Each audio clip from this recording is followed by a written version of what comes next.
is rare access into an active NYPD investigation in a case that has a city on edge.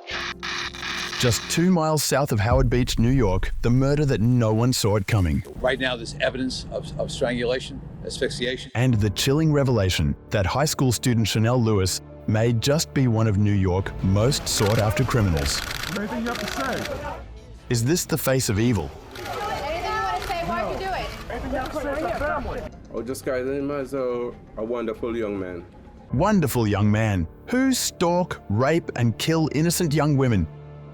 Share what you think in the comment section down below, and let's go deep into the murder of Karina Ann Vetrano. Have you ever enjoyed a leisurely walk or run through your neighborhood on a warm summer afternoon? For many, this simple yet wholesome activity is a regular part of life. But the tragic death of Karina Ann Vetrano is one that shook not just the Howard Beach community in New York City, but the nation as a whole. Karina, a vivacious and beloved 30-year-old, went for a run on August 2nd, 2016 in Spring Creek Park, something she often did. However, she didn't return. Her body was found later, and authorities concluded she had been attacked, sexually assaulted, and murdered. Karina Ann Vetrano was a 30-year-old aspiring writer and speech pathologist who worked with children with autism in Manhattan. She was born on July 12, 1986 in New York. Her parents, Philip and Kathy Vetrano, had 3 children, including Karina. Her father, a retiree from the New York City Fire Department, was one of the emergency workers at the Twin Towers after the September 11th attacks. Karina attended Archbishop Molloy High School in Queens and graduated from St. John's University with a master's degree. She appeared in a 2013 short film inspired by her writings, directed by her screenwriter friend Petros Georgiadis. Karina lived in the same neighborhood in Queens as her parents. On August 2nd, 2016, in the late afternoon, Karina went missing during an evening jog in Spring Creek Park, just a few blocks away from her home. Despite her father's voice concerns, she ran alone. Her usual running partner, her father, was unable to join her due to a back injury. She was last seen alive after 5 p.m., just before she entered the park.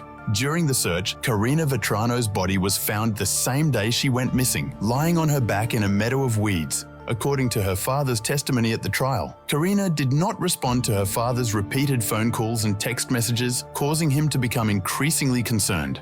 He sought help from a neighbor, a New York City Police Department police chief, to find her. The police chief organized a search party, and around 11 p.m., Vetrano's father discovered her body lying face down about 15 feet from the trail. The following day, an autopsy confirmed that Vetrano's cause of death was strangulation, and her death was declared a homicide. Detectives investigating the case confirmed that she had been hit in the back of the head with a rock. After the initial blow, she fought back fiercely against her attacker, biting them with unbelievable force, resulting in damage to her teeth. When her body was discovered, her hands were gripping grass from the area where she had been dragged off the trail. The strangulation marks on her neck were so severe that a handprint was left behind. Police officials publicly announced a reward for information leading to the arrest of Vetrano's killer, and a task force of 100 detectives was initially assigned to investigate her death. Although the police managed to recover DNA at the crime scene, it initially failed to produce any leads. During the investigation, 600 DNA samples were examined, but none resulted in a positive match. The NYPD also reviewed over 1,700 investigative reports and pursued more than 250 leads. Despite these efforts, the search initially focused on 2 white men. However, investigators later discovered that the DNA found at the crime scene belonged to a black man. The breakthrough in the case came when investigators were led to Chanel Lewis, a resident of East New York, Brooklyn. Several factors contributed to this pivotal point in the case. Persistent DNA analysis and investigation eventually connected Chanel Lewis to the crime. Lewis's DNA, which was obtained from a voluntary cheek swab, matched the DNA found under Karina's fingernails, on her back, and on her cell phone, linking him irrefutably to the scene of the crime. The police received numerous tips from the community following Karina's death. While many of these didn't lead to substantial progress in the case, they significantly impacted the investigation's direction. The police also employed a strategy of retracing Karina's running path, interviewing potential witnesses, and talking to residents, one of whom provided information that ultimately led to Lewis. Chanel Lewis emerged as a suspect, partly due to his patterns and history. He was described as suspicious by certain community members and had previously been considered a suspect in other incidents, which put him on the police's radar.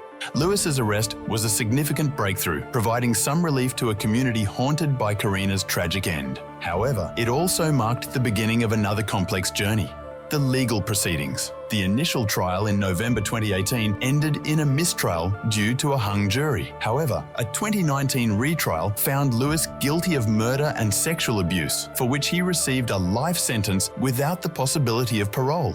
Karina Vetrano's case is more than a story of tragedy and justice. It is a narrative that tests the intricate workings of the legal and investigative systems. It underscores the critical importance of various components in criminal investigations, from community vigilance and interagency cooperation to advances in forensic technology and the irreplaceable value of DNA evidence. Yet, it also casts a light on societal issues, including the safety of women, public responsiveness, and the deep, often divisive conversations around race and justice following the discourse on Lewis's conviction and sentencing. We, the jury, find the defendant guilty.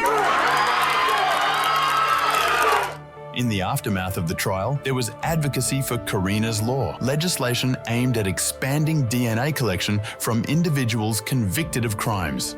This advocacy highlights the continual balancing act between enhancing law enforcement capabilities and protecting individual rights. While broader DNA databases might aid in solving crimes, they also pose significant questions about privacy, consent, and potential misuse of genetic data. The emotional aspect, though often sidelined in legal discussions, is a significant part of this narrative. The families at the center of this tragedy, the Vetranos and the Lewises, experienced this ordeal differently.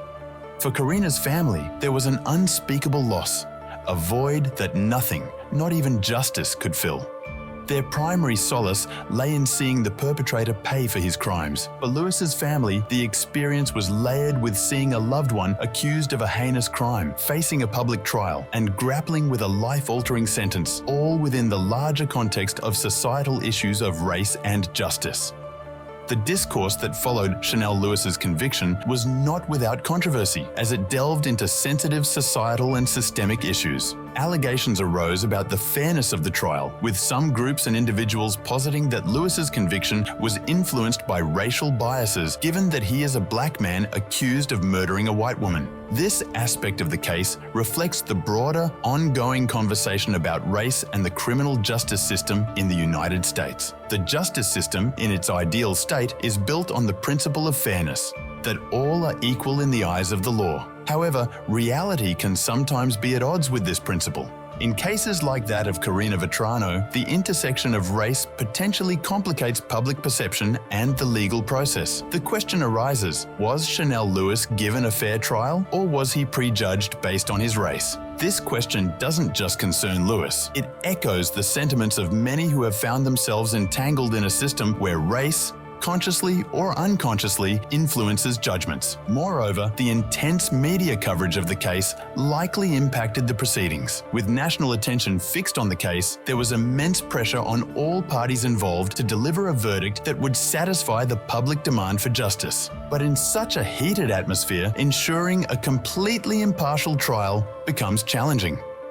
The jurors, despite instructions to the contrary, could have been swayed by public opinion and media coverage, factors that should have no place in a legal proceeding. Furthermore, the role of forensic evidence, especially DNA, came under scrutiny. While DNA is often regarded as irrefutable proof, the process of collecting, testing, and interpreting DNA evidence is subject to human error and interpretation. The defense argued about the validity of the methods used to collect the DNA samples and the potential for contamination. These arguments highlight the need for continual advancements and meticulous care in forensic science, as well as thorough oversight of the processes used in investigations. The story of Karina Ann Vetrano is a harrowing one, a narrative that encompasses not just the brutal end of a young woman's life, but also a whirlwind of investigation, national outcry, judicial proceedings, and a societal examination of race, justice, and the media's role in shaping public perception. Through Karina's life, the investigation into her death, and the trials that followed, we encourage you to think critically, examine your own biases, and reflect on how each of us can help create a world in which justice is not merely an outcome, but a process that respects the dignity and humanity of all involved. Do you have the courage to face uncomfortable truths and stand firm in the quest for justice? If the answer is yes, you're exactly where you're meant to be. Thanks for sticking with us as we unravel the complex tapestry of human nature, evidence, and mystery. Thank you for watching. Hit the subscribe button if you like the content and share your thoughts in the comment section down below. Embark on this expedition, for in our community, every detail matters, every perspective counts, and every heartbeat echoes the call for truth and justice. Until next time.